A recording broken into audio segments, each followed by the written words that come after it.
Welcome to Poz Vibe Podcast, a podcast for HIV positive people, their friends, family and allies. Listen wherever you get your podcasts. Welcome back everyone to a new episode of the Poz Vibe Podcast. How are you getting on, Veda?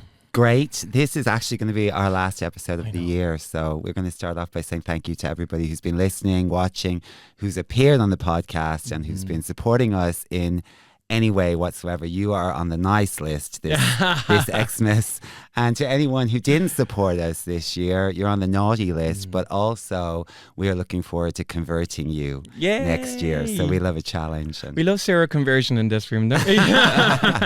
Veda, what a year 2025 has been. It's been a huge year for Poz Vibe, our biggest year. We became a social enterprise this year and we partnered with the HSE on a huge campaign, You, Me and HIV, which has been very successful. Tell us about it. It's been so successful. So before the campaign, the HSE done some pre-market research and they found that only 27% of people in Ireland knew about You 'Cause You, that people living with HIV who are on effective treatment can't pass it on. So less than 1/3 of people. Do you know, now, in just a few months of this being shown, that's jumped from 27 to 48% of people. 49%. 49% of people now know about HIV. They know about HIV, but that you can't pass it on. It is absolutely phenomenal. That's basically 1 in 2 people in Ireland now know that people who live with HIV, who are on treatment, we simply can't pass it on and we can live a long and healthy life. This is just mind-blowing, Veda. Yeah, it's something to celebrate. And it's thanks to one of our guests here, who is one of the stars of our campaign. One of our core tribe members, Phellipe, is joining us. And we're also joined by our newest tribe member from Panama to Panty Bar. This is Jaime Luna. Welcome, Jaime. It's great to have you here. Thank you very much. Phellipe, what are your feelings on the You, Me and HIV campaign? It was amazing, like to hear like the report and see like how many people now know about You, because You makes such a difference and shows like how important the campaign was and the work that we were doing. It's been, and we need to go further. Well, Phellipe, you're part of season 2 of the You, Me and HIV campaign, and you've done it with the gorgeous Geordie, who's been also a previous guest on this podcast many times. And what I loved about your video was, of course, you told the populace that we can't pass it on, but you talked about like the power of community and just having friends that you can have a kiki with and just talk about HIV and how it's just made it so much easier for you. Like, how was it filming it? It was amazing. It was so important to have you guys in the room. It felt so comfortable because we knew you guys. Well, you know you guys, and when you compare like when I was back home, that like I didn't know anyone in person that also lived with HIV, and like coming back to Ireland and getting to know you all just makes everything so much more comfortable and easier to kind of go through the process and the journey of living with HIV. And more fun. It's much more fun. Yeah, much more fun and very empowering as well, because it makes such a difference. And that people living with HIV are also thriving and kind of getting on with their lives, We have to use that word thriving every time we talk about HIV, because so many times we reinforce the negatives and it can be for people, but people thrive, they can live their best life and almost thanks to HIV sometimes, right? Yeah, pretty much. Now, Phellipe, you've been on before, so we're going to pause your story, but we will come back to you because we have a brand new Poz Vibe Tribe member. How are you getting on, Jaime? I'm very good, thank you. Thank you very much for having me. It's such a pleasure. Yeah. How do you feel being in front of the mic? Well, it's a little bit closer to me, but fine. As I mentioned before, I feel like a little bit scared because I feel that I am a bit rusty in all the activism thing, because it have been like approximately 4 years without since I came to Ireland without doing something actively in the activism, and that part of my life is something that I am really missing. Well, welcome back. Thank you. Welcome back. There's no better tribe to be part of if you're going to get into activism. We'll keep you busy. Yeah, well, Veda certainly will. I'm looking forward to it. Tell us, so you're from Panama. Tell us what life is like in Panama growing up as a queer kid. Well, I'm from Panama. I'm 38 years old, and I say it as a joke, but now I feel that I have a child, and that child has 18 years old now. This year, I have 18 years old living with HIV. Wow. And at the beginning, as everybody was a huge challenge, because some point you can just be open with everybody, not even here, not even in a third world country like my country. Not in a despective way, but we are like that. So not just economically, it's just like the mentality of the people is totally different. And at that time I was in college, and I couldn't have more support than the support that I had in the hospital, and I just put in quote mark because it was quite questionable. At that time I used to have a boyfriend who was an activist. It was negative, it's still negative. And seeing him going to those meetings and talking with people, making counseling to people who actually are positive, and he wasn't, which is fine. Everybody can do it, but that pushed me to say, you know what? If he can do it, I loved him at that moment. I still love him as a friend. I definitely can do it again. I also can do it. And well, one day I just looked myself in the mirror and say, you know what? I need to start doing something, because in that month we didn't have medication for the scheme that we were taking, because it was a stock out in terms of medication for people with HIV in Panama. What does the stock out mean?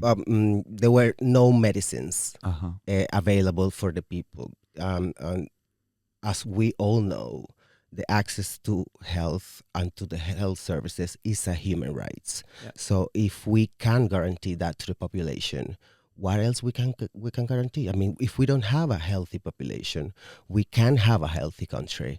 And that's why I just decided, you know what? I really don't care what the people going to think about me.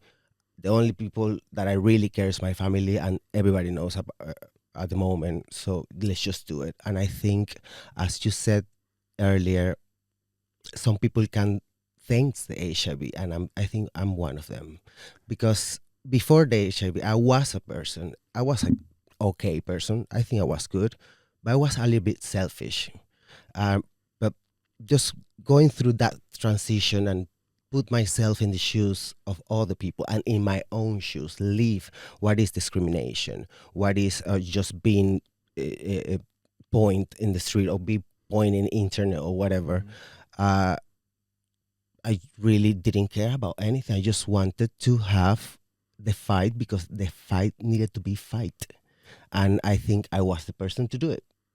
And how did you choose to do it?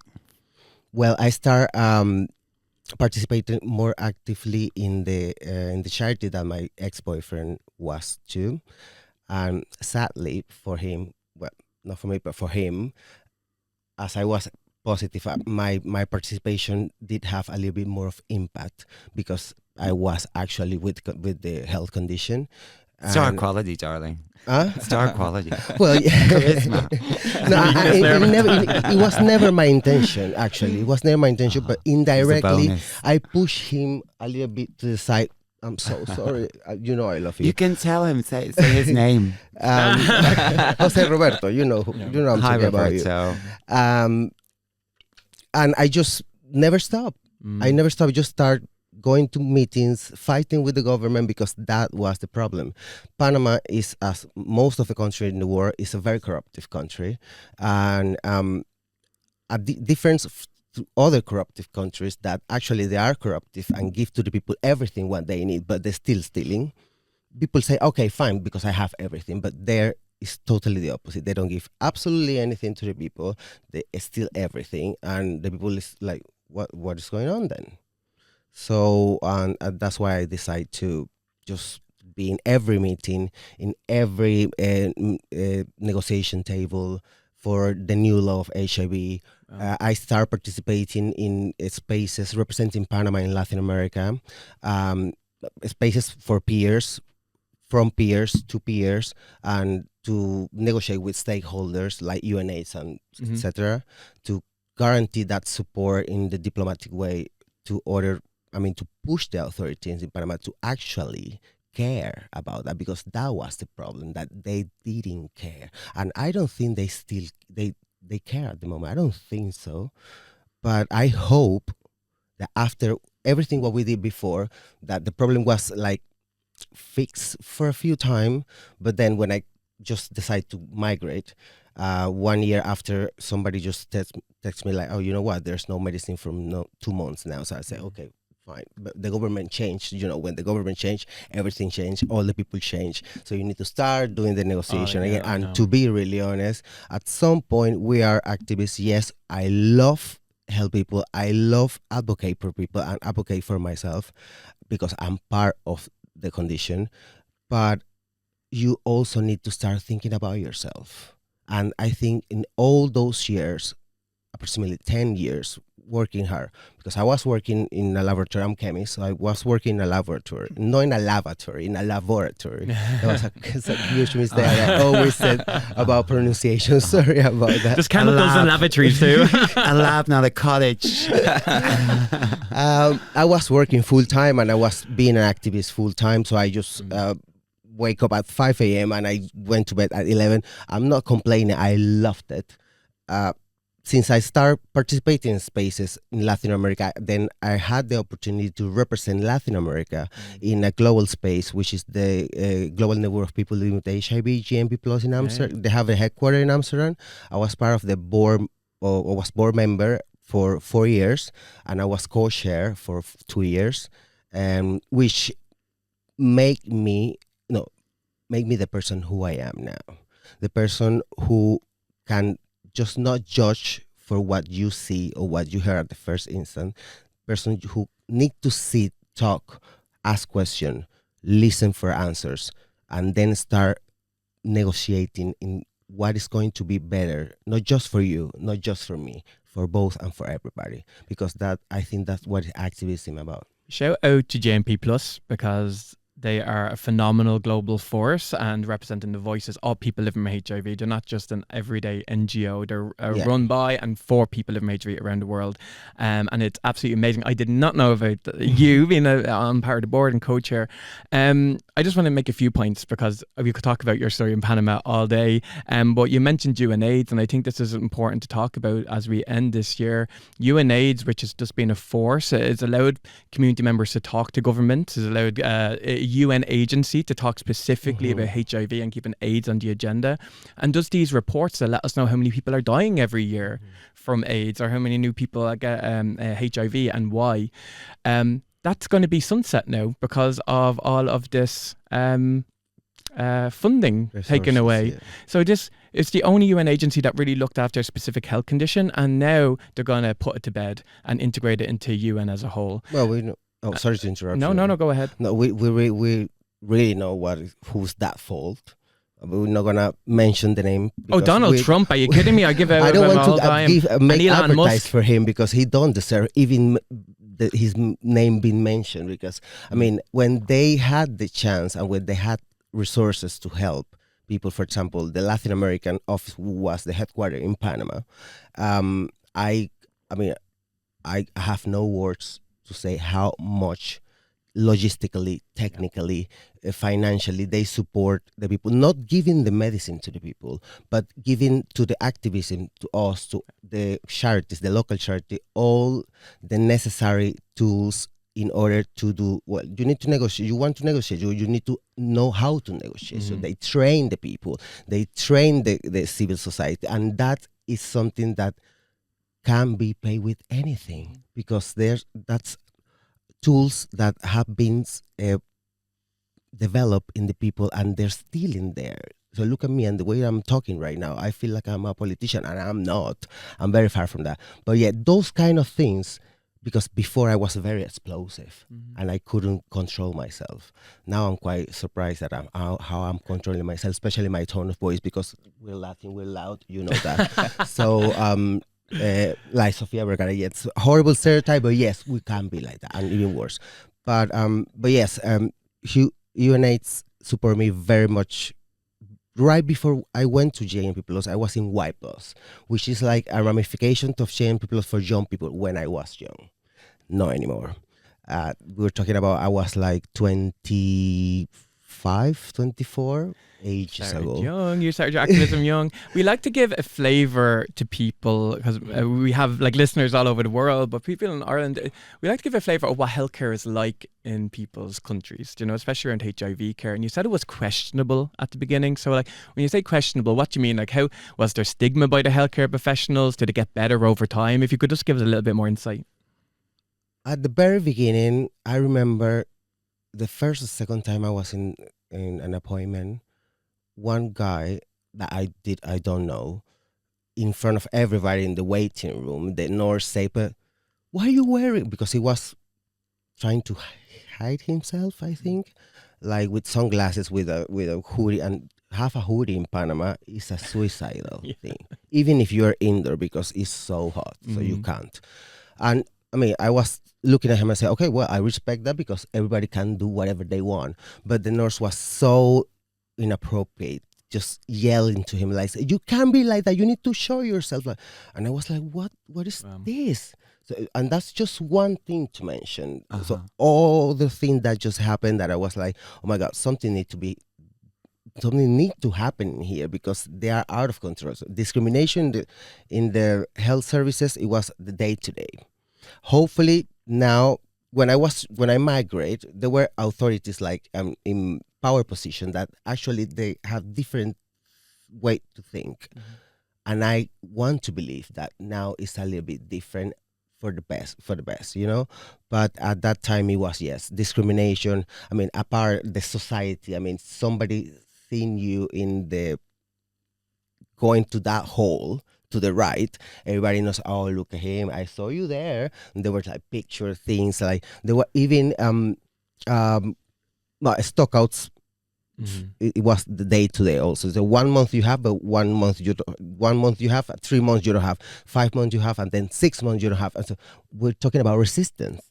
So, and at that time the medication was quite crazy medication, a triple. I don't know if you remember that. I remember. Yeah, we do. I remember We very well. I take it for still fun have, now. What a trip. I still have like Flashbacks. consequences. Yes, Yeah, in me my life too. because of that. It makes me crazy. Me too. But well, we needed to, so we did. But not even because of that. There were no support to mental health at all. I mean, zero. If you ask and you went to the psychiatrist or to the psychologist will just hit you with a lot of bunch of antidepressants and say, oh, just take this and that's it. What is that? That's not integral health. Can I have his number? I want to ask you, Jaime, is that what inspired you, shall we say, to migrate? What were the circumstances around that? No, what inspired me to migrate was that the place that I was working, it just closed. And I mean, my source of income. And it was COVID, just right after COVID 2021. And I said, I just got a little bit of money for the time that I was working there. It wasn't the money that I deserved to have, but it was enough to do something or just to stay there and spend it partying or doing something. And then 6 months after not doing anything. And I said, you know what? I love risky things. That sounds horrible. Well, here for a reason. Well, babe. I like to take risks because I mean I'm spontaneous. I'm like that in my life, and I just said, you know what? I talked with a friend who live in London, and I said, sorry, can I stay in your couch for a few times? I said, okay, of course, yeah. Until you get illegal, it's fine. Okay, I'm not gonna get there, so don't worry. And I just got a ticket. And I just visit my grandma who died 1 year after. And I said, I'm going. I said, okay, God bless you. And I came to London. Then I applied for a scholarship to come here to study English. I got the scholarship. I came here and I'm here. Amazing. And you met and fell in love while you were in London, is that right? Yeah. Tell us that too. We love this juicy stuff. Yeah, Then we're going to get Felipe's juicy tea as well. He's single these days, by the way, Jaime. Yes, I'm happily married at the moment. Oh, But I'm we sorry. met we met in London when I arrived. There like 2 or 3 weeks after I arrived. Very community way to meet people. I don't need to explain anything. But I mean, the click was just instantly, and the thing just developed by itself. No pushing, no rush. And one day I say, okay, I got this. I can't stay in here because I don't want to be like illegal. And I have this chance to go to Ireland. And I want to learn English because when I arrived to London, I barely could say, hello, how are you? And that I got stuck. I mean, I could understand something. I thought I was speaking English, but I don't know what was that, to be honest. Then I just tell him that, say, you know what, I'm going with you. I just left everything. He's come with me, and we're here since then. Congratulations. Oh my God. What's his I love name? that. Daniel. Daniel. Hi, Daniel. How did he take your HIV status? Oh, he took it very well. Yeah, I mean, I had, as everybody, so many episodes in my life that I have been discriminated, even left naked in the bed or left naked in somewhere because I just decided, because if you ask me, are you in PrEP? I'm gonna say, no, I'm undetectable, because that is the right thing to say. I'm not in PrEP. I mean, I can't say, yes, I'm in PrEP. So that would be I don't know how to say that word. Sorry about that. Hypocritical from me. Thank you. Yeah, and just to be honest, I just been left there. But well, whatever. I really don't care. But the important people in my life, like my boyfriends, and now my husband, which, for my surprise and for everybody's surprise, all of them were negative and are negative. Because even the boyfriend that was activist, but I'm going to say something that probably will not sound good, but let's say if you want to edit it, it's fine. Before you equals you, we didn't know about anything. And we start dating, we start having relationship, sexual intercourse and everything. And we decided not to use condom at some point. And he never got positive. He never got positive. And I always was in treatment. I always was undetectable. So then like 2 years after when that came out, I say, you know what, Jose? We are the living example of that actually works. And we were. Without knowing. Jose. Without knowing. We were like guinea pigs without knowing. But yeah, discrimination still exists, and exists here, sadly, and it exists in every single place in the world. But I just want to tell something to everybody to, at some point, wanted or like discriminate somebody in the past. There's no need to discriminate. I mean, we just need to be educated a little bit more, read a little bit more. I don't like to read, I tell you that earlier. But we need at least to read the titles of the things and the last sentence. I think something. With that, we just can avoid so many uncomfortable situations, because it's not just uncomfortable for the person who actually been discriminated. It's also uncomfortable for the person who is discriminating. Yeah, no one's happy in that situation. No, Just be a compassionate person. Just be a nice person. That's literally it. Speaking of nice people. Yeah. Phellipe, it's time for you to join the conversation. How do you feel about what Jaime is saying? Have you experienced that kind of discrimination as a newly single, Poz out person on the scene? For sure. It's out there, and a lot of people like still, I think people know about EXU, but I think a lot of people don't understand or don't want to understand what it means, or don't want to believe what it really is. When you said like about people asking you if you are in PrEP and you say that you are undetectable, that happened to me as well many times, and people are like make faces, or it's like, oh, just leave the condom on or whatever it is. It's like, you know what, you're not worth it. Like it's my time, it's my life, it is what it is. I know what I'm doing here, and I'm not gonna give you or pass HIV to you because I know how it works, and you should know too, because it's out there, everyone knows about it. And if you don't know it because you don't want to believe it, there's a difference between not being truth and you not want to believe something. Yeah. Now, Phellipe, you were with us in, I think, 2022 for the very first, your very first time, kind of about your status. Do you feel like that you were that empowered back then when you first came on? Because now you just seem unstoppable. But like, Oh, I wish. how do you think it's changed over time? It changed a lot, like a lot. When I came out about my HIV status was a mix of two things. I was in Brazil at the time, and I couldn't find a support group in my town. That was when I saw you guys online. I was like, oh my god, they're in Dublin, so I'm gonna go back and I'm gonna get in touch with them. But at the same time, I didn't want to hide my status and have to go through the hard conversations one-to-one with anybody, because being rejected in that sense was going to be much harder for me than like putting out there and like letting people pick their fights or whatever. So that's like why I decided to come out with my HIV status. Rip the Band-Aid off. And basically. yeah, and I'm glad I did, because like I think back then it was really upsetting when people was rejecting me or stigmatizing me so much. But now it just kind of pisses me off, because I feel much more empowered. I know all the science behind it. I know what can be done, what cannot be done, and all that kind of thing. That like nowadays it's really like trying to educate people more on what we're doing. And yeah, like people, I think now as well, people see HIV and UX slightly different. Thankfully, for the work that we all have been doing, like trying to push and break through stigma. But yeah, I definitely feel more empowered now. Big part of me does things. I wasn't originally like upset when I was ever discriminated against for living with HIV, and then it became like my fire, because I feel my fire because I actually just became a little bit saddened by people who would stigmatize us, because when I think about sexual health, we just don't think about passing on HIV or chlamydia or syphilis, whatever it is. It's also how people feel after they have sex. It's the emotional side of it and the well-being side of it.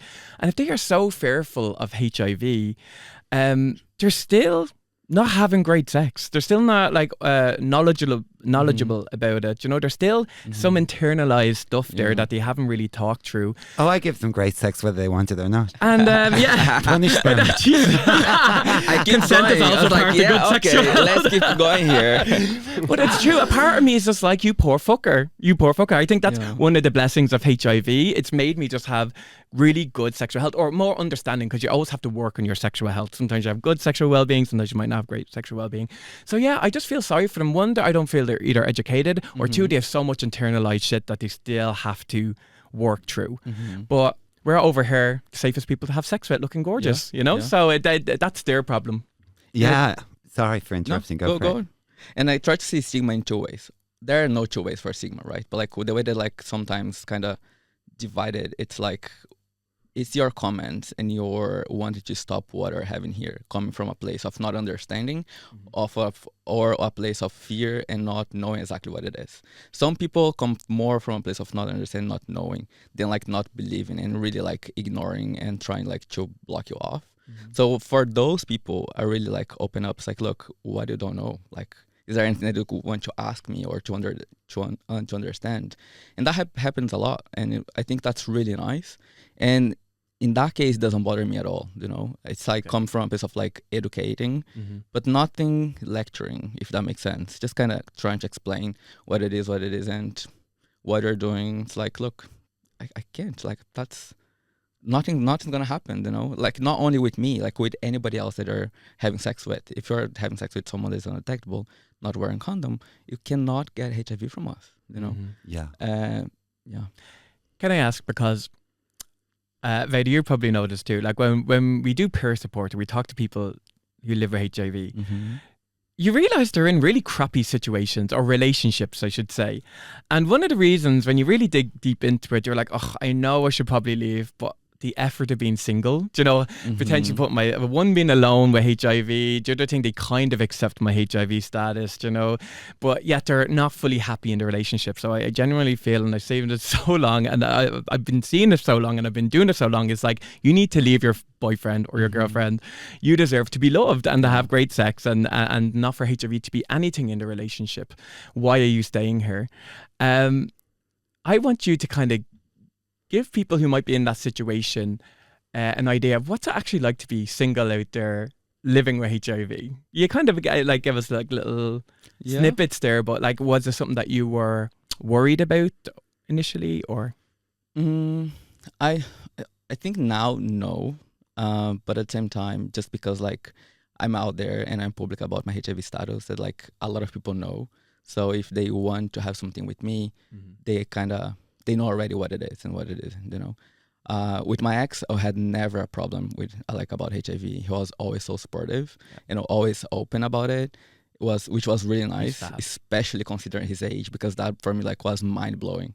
Coming from the country and all that kind of thing, was like I was very, very impressed. Like with shout the way, out to John. to John, Thank you, John. Love John. I was like really, really impressed and surprised by his reaction. Like was nothing for him, you know. And that was the first time after my HIV diagnosis that I really got in a relationship. And that, like before that, was super, super scary, because people like still. I think was more me. Like I didn't know exactly how people was going to react and how I was going to deal with that. And like especially like what you said, after you are in a relationship with someone that accepted you for being HIV positive, how you navigate that, like how you look into the relationship by like for the relationship what it is, and how you separate the HIV, like how you decide to stay because it's a good relationship, and how you decide to stay because the person accepted you despite your status or something like that, you know. And then like when I got single, I was like, well, more people know about my status now.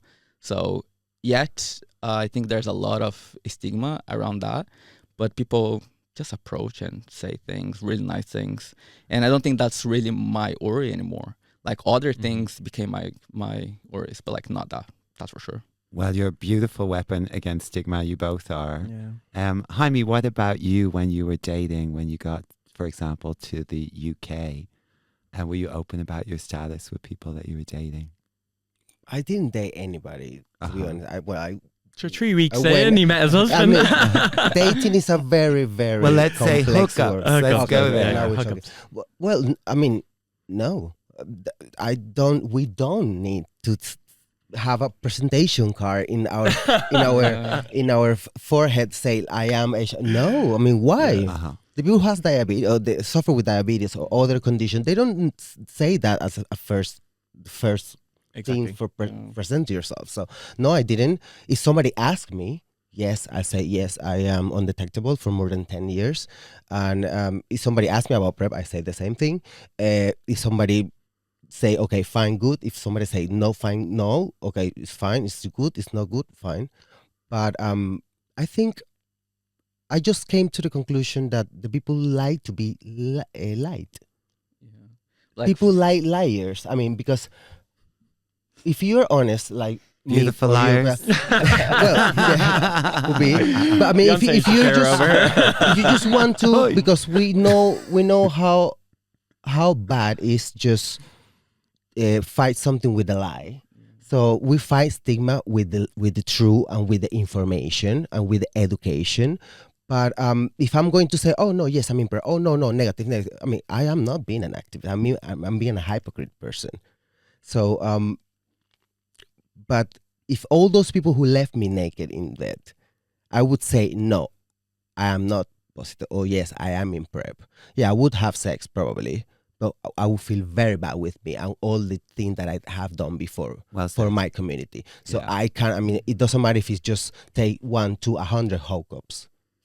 Less for me, it's fine. I mean, there will be more in the future. I'm sure. So, yeah, people like to be lied. Yeah, they're lost. They're lost. You know, they Yeah, could have I gotten the mean- ride of their lives and they missed out. Yeah. And I think that's another thing as well. Like when you're public about our status, there is no hiding. You can't hide anymore. People know about your status, whether you want to tell people or not. They know it. So I think it makes for me a little bit. It's a pill easier to swallow, I guess. Can I be devil's advocate for 2 seconds? Because a shout out to the hypocrites out there, because some people just want to ride without wanting to be an activist or in that moment, you know, sort of like, yeah, I'm on PrEP, let's have sex, you know what I mean? And that's completely fine too, because people have a right to privacy without having to put themselves there. This is, you've been, what we want to do as a community is making everyone feel empowered to make that choice for themselves and not for it to be taken away from them. So go get the ride if you want with that potential asshole, even if you want to say you're on PrEP, that's completely fine. But just know, if you do not feel good after saying you lied about being on PrEP and still having sex with people, Text him. text Veda and Veda will kill them. Let me But rephrase. also, like, when it comes to that as well. No, go ahead. And if you say something like that, right, I think it's your choice. You're choosing whatever you are choosing. But like, I came across a situation once that it really pissed me off, and I would have said something, but I kind of stepped back and it's like, look, it's not my life. It's not my decision to do that. Like, of people, like someone that I know that live with HIV as well, they were like making funny comments about HIV and like stigmatizing people live with HIV. I was like, what are you doing? Like, if you don't like come out or That's just, my act. just don't say anything, you know, but like don't engage in this kind of conversations, because it just makes much harder for us to keep going, like keep doing what they're doing. So I think like I see both sides of like people not wanting to come out, but just don't say anything. I think like, well, I think my view on that is like, if someone asks if you're on PrEP and you are HIV positive, just don't say anything. I think it's like, no, I'm not. I'm on the queue. I'm waiting for it. Yeah, It's a very like most people. That's probably the most. No, but you just story. say it very well. That was my choice, and that was how I felt good, and I knew that I will feel good afterwards. But yeah, it's a personal choice. If you are empowered in so many different ways, people can just choose their answer, and it's completely acceptable, because there's no any push to, okay, everybody needs to be public. No, but also those persons who are not public and that we know they are also part of the tribe in the hidden way. So please just stop, because there's no need. We're just trying to do something, and they're trying. I'm just starting with them, but they're trying to do something good. I said, just stop. Dublin is very, very small, so everybody knows everybody at some point. Well, not me, but so I mean, I never tried to hide it, because after I just decided to came out, because what was the point? I mean, you just need to go to my Instagram, and you automatically will realize after just scroll once, everything is just red ribbons, meetings, blah blah blah blah blah, and that was my life, and I loved it. And hooray for the red ribbons. One of the things that I love about your and Jordy's video in the Jaime and HIV campaign is that we talk about the use of drugs and alcohol, also known as chems, and a reference to chemsex, and how that plays out for people living with HIV. And I guess while we're talking about this, sharing your status and dating, one of the things that draws people living with HIV often to chemsex is being able to avoid having that conversation, because in that community no one's really asking and nobody really cares in the moment. How do you guys feel about that? Yeah, I guess like people don't worry about that in that case or in that moment. But I also like ask myself sometimes, do they don't really want to know, or they're just pretending that it doesn't exist, or just like a moment that they're just kind of trying to what is the word? Not go away, but like disconnect. Yeah, something like that. Yeah, disassociate. Disassociate. I guess, from the word. Yeah. Which like again, everyone chooses what they want to do, but like it makes much harder, I guess, to keep on track of your own life.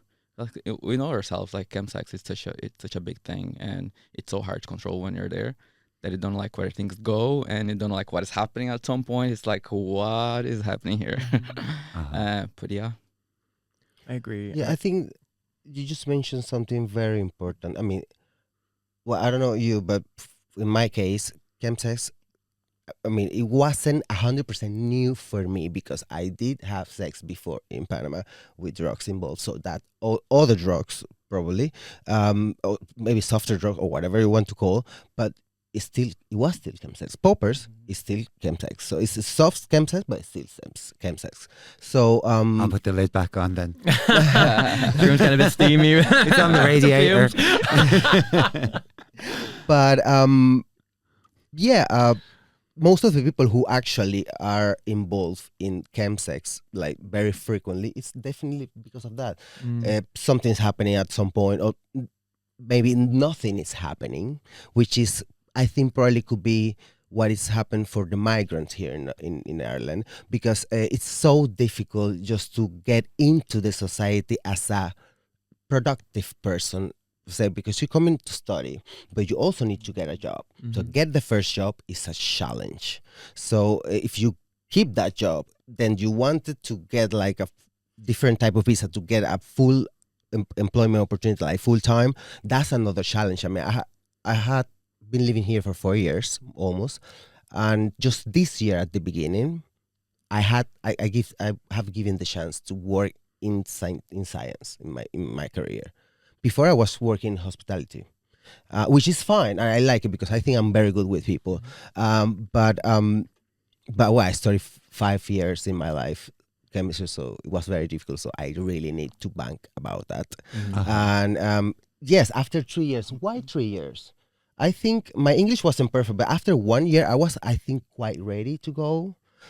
But I just had interviews and I had no. And I think at that moment you feel so frustrated that you just want to disconnect. Yeah. And sometimes, the thing is, if you keep disconnect so much, that's the problem.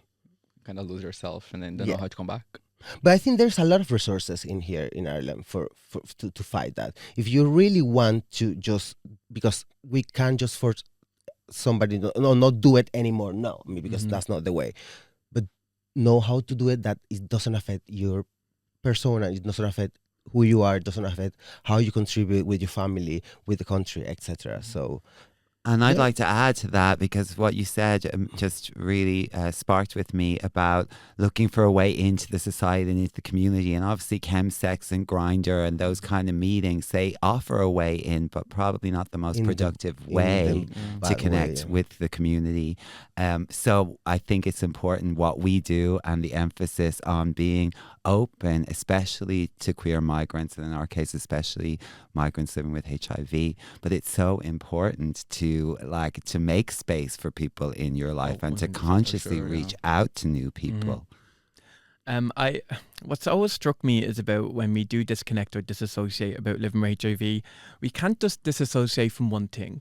Because we end up disassociating or disconnecting to many different parts of our lives, whether it's connection, intimacy, our connection with ourselves. You know, it's not, we can't just compartmentalize HIV. And it's something that, and I think he's done it so well, spoke about it. We cannot stress enough how many stressors migrants have in Ireland about getting their job, getting into college, trying to find accommodation, the visa applications, drag queens to marry, you know. I'm on the list. That's I'm on the list. Job. It's just incredible. And then living with HIV. And maybe not being able to feel like you have a community to connect in with, unless it is a chemsex community or whatever. So I'd like to know advice for migrants, especially Latin American migrants, about who may live with HIV, might not have a community or feel they can't speak out about it. What would you like to say to them? I'll go first. Go first. It's a tricky one.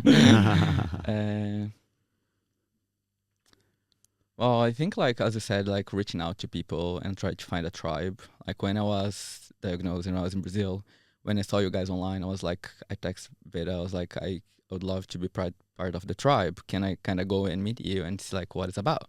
And that's really how it happened. So I think it's baby steps, right? You start with one person, then when you see this amount of people, and you always end up connecting with more people from here and there, then you're not going to connect with everybody, but knowing that there is a group and there are this amazing people that also live with HIV and they're still living their lives and doing their own thing, it's really, really nice. And you mentioned once that HIV, it's sometimes the least of our worries, and that really, really resonates with me so much, because sometimes I find as well when you get stigmatized, it's not really about HIV. I think that's really something that people are using just to kind of, okay, next. You're not really, there are more things there, and the HIV was just kind of the last part of it. So I think kind of try to know what you're looking for and try to find good people, because there's so many good people out there and people really want to help, you know? Yeah, And I there's love so it. many bad people out there too. Yeah, but like it's not the majority. There are more good That's people. correct. Yes, let's keep reinforcing There that. are I think more good people. I've had way more support. Stigma, I could probably count really bad, like on one hand, you know, but the support, it's countless. Yeah. How amazing people are. So I say that not to contradict you. You were amazing. It's just my personal experience that's why I'm here, because and that's why I encourage everybody who are listening or seeing us.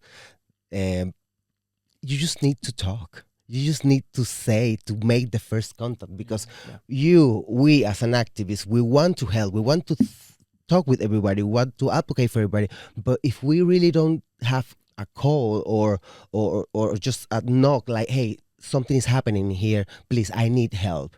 That's the activation call. So then you get activated and you start help. I did that. When I came here, for my surprise, because, well, I came for the third word. I didn't pass for the second word because I really don't know where second word, but I just came for the first word just right away. And for me, it was amazing. Just arrive here. 3 days after, I just went to St. James. And next day, I was all full pack with all medication for 6 months. I was like, what is this? No stockouts in Ireland. No, I That's cried when I was at home with the package.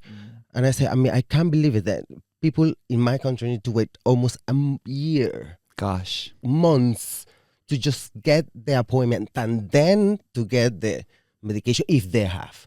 So, well, if somebody is listening to Panama and you don't like it, you can contact me. Yay, Feel come to free. Ireland! And well, we can just still negotiate in the distance. Fine. Yeah. I like to fight the distance too. But that was my surprise. But that was all sorted. You said that's the least of your worry. Then what I was worrying, very, very careful. I love my husband. He's my best friend. But you need to have more friends. Exactly. You need to have a bigger circle. Oh, sorry. You need to have a bigger circle where you can just talk as a friend. So I can treat him as a friend, but it's not going to be the same with you. And that's why I just decided one day, you know what? I'm going to send a message to that Instagram and say, oh, sorry, hello. My problem is I don't have friends. Because that was my problem. I was a very sociable person in Panama. I always were somewhere with a lot of people, not all friends, but I really have my good friend, but surrounded of people that I like and that I knew. In here was just home, work, home, gym, work, gym, work, home, bed. So And now you have me harassing you. but keep doing it. And I really, really miss the activism, and I really miss to be with people, talk with people, make jokes, be gays. That's what I want. And I encourage everybody. If you don't speak English, I don't speak Portuguese, sadly, but I'm working on it.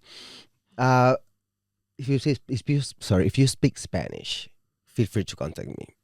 My Instagram, can I say that? Yeah, please. My Instagram is at Jaime Luna Dom. It's not dominate. It's because my second last name, my mother last name is Dominguez, so it's just Dummy mommy. just contact me. Then let's go speak. Let's go talk. Don't feel afraid. I am the last person that I'm gonna judge somebody, because I have a lot of things to be judged about, and I really don't care either way. So just come, Great knock the PSA. door, say hi. We replied something. Great. I think it's time for us to wrap up this wonderful conversation and Wrap this up? wonderful year Yeah. of Poz Vibe Tribe. Poz Vibe Unwrapped. Ending on a high. Yeah.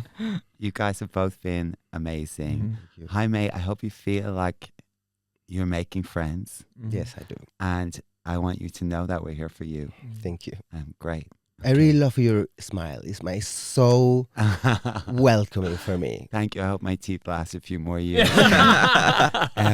We'll be back in 2026. And again, thank you for all the support and thank you for everything. It's been our biggest year by far. Let's my just God. say it one more time. HIV awareness of the fact that we couldn't pass it on in this population here in Ireland has gone from 27% before our campaign to 49% now. So if that was the only thing we achieved this year, that would be my amazing. But we have achieved We're so quite much a more. lot. So much more. So help us keep spreading the word in 2026 Yeah. and let's destroy stigma together. Okay, everyone, that's a wrap. See you next year. Until then, Stay powerful. and stay positive, bitch. Bye. Thank you so much for listening to Poz Vibe Podcast. If you enjoyed this week's episode, show us you care by leaving a review wherever you listen. And don't forget to follow us on social media at Poz Vibe Podcast for all the latest news and updates.